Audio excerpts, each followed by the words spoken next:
और ब्रह्मा जी ने तारकाक्ष को सोने का पुर दे दिया, कमलाक्ष को चांदी का पुर दे दिया और विद्युन्माली को लोहे का पुर बनाकर दे दिया। तीनों अलग अलग तीन धातुओं के महाराज ये पुर हो गए। और तीन पुरों में रहने के कारण ये तीनों ही राक्षस त्रिपुरासुर कहलाने लगे। क्या कहलाने लगे?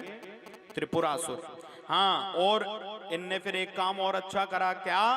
बोले अपने अपने पुरों में रहकर भगवान शंकर की पूजा करना शुरू कर दिया।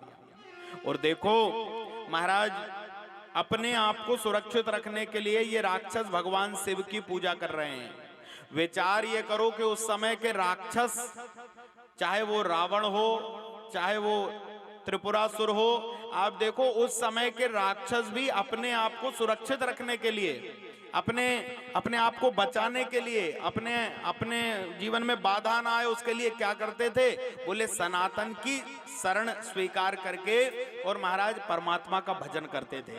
रावण भी कैलाश पर जाता था भगवान का भजन करने के लिए।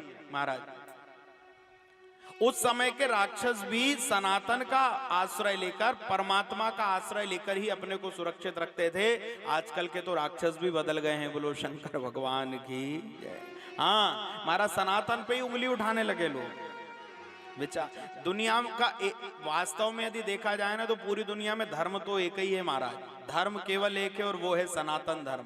बाकी बोले इतने सारे क्या हैं? वो सब मजहब हैं, पंथ हैं। और कहीं ना कहीं देखो वो महाराज सूत्र सबने सनातन से ही लिया है।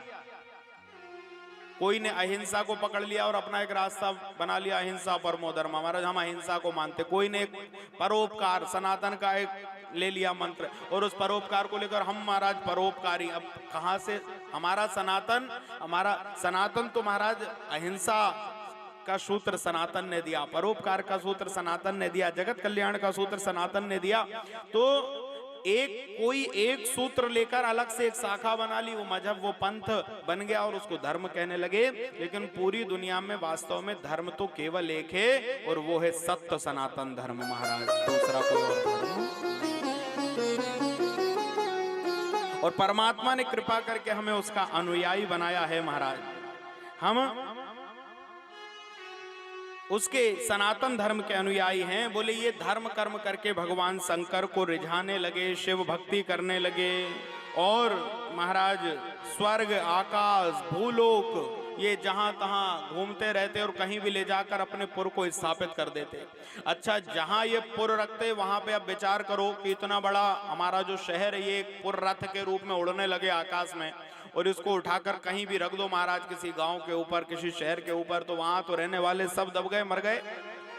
बहुत इन्होंने अन्याय, अत्याचार, पापाचार शुरू कर दिया। देवता घबराने लगे, कैसे होगा? ये तो तीनों अलग अलग पुर लेके घूम रहे हैं। देवता ब्रह्मा जी के पास गए तो ब्रह्मा जी ने कहा प्यारे मैंने तो वरदान दिया है, मैं कैसे मारूंगा उनको? मैं नहीं मार सकता। देवताओं ने कहा तो फिर आप क्या करें?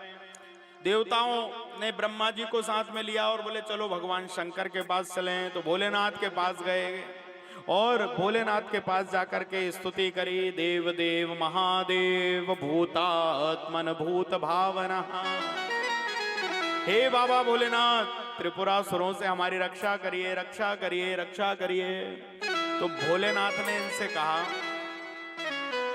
भोले बाबा कहने लगे कि प्यारे वो मेरी भक्ति कर रहे हैं, अपने अपने पुरों के अंदर उन्होंने शिवलिंग बनाकर पूजना शुरू कर दिया है, और जो शिवलिंग बनाकर पूजे मैं उसे कैसे मार सकता हूँ? अरे जो मेरी लिंग रूप में पूजन करता है उसके लिए तो मैं उसका रक्षक बन जाता हूँ। मैं तो त्रिशूल लेकर वहां उनकी रक्षा करने के लिए खड़ा हूँ, क्योंकि वो मेरे पूजन कर रहे हैं। और यदि पूजन करने वाले को मारूंगा तो सनातन पे प्रश्न चिन्ह खड़ा हो जाएगा। हमें कथा सिखा रही है कि यदि हमने शिवाश्रय ले लिया, यदि भगवान शंकर की शरण ले ली, तो यमराज क्या, महाराज कोई दुनिया वाले क्या, इस संसार के लोग क्या, स्वयं भगवान शंकर भी हमारे लिए महाराज कभी कुछ गलत नहीं कर सकते यदि हमने शिवाश्रय प्राप्त कर लिया है। आज भगवान कह रहे भले ही ये राक्षस हैं, लेकिन ये मेरी पूजा कर रहे हैं, इसलिए मैं इनको मार नहीं सकता। कैसे मारूं पूजा करने वाले को? कैसे मारूं महाराज धर्म करने वाले को? भगवान विष्णु के पास गए तो विष्णु जी ने भी कह दिया कि इदं सत्यम वचश्चैव यत्र धर्मः सनातनः तत्र दुखम न जायते सूर्ये दृष्टे यथा तमः। भगवान नारायण कहने लगे कि जो सनातन के हिसाब से चल रहा है, जिसने सनातन का आश्रय ले लिया है, मैं उसको नहीं मार सकता। आज त्रिदेव इन त्रिपुरासुरों को मारने में असमर्थ हैं। क्यों? क्योंकि ये अपने पुरों में भगवान भोलेनाथ की पूजा कर रहे हैं। इससे आप समझ जाओ कि भोलेनाथ की पूजा कितना बड़ा फल देने वाली है। भोलेनाथ के लिंग स्वरूप में आप घर में रुद्राभिषेक करें, पूजा करें, पार्थिवेश्वर बना लें, नर्मदेश्वर ले आएं।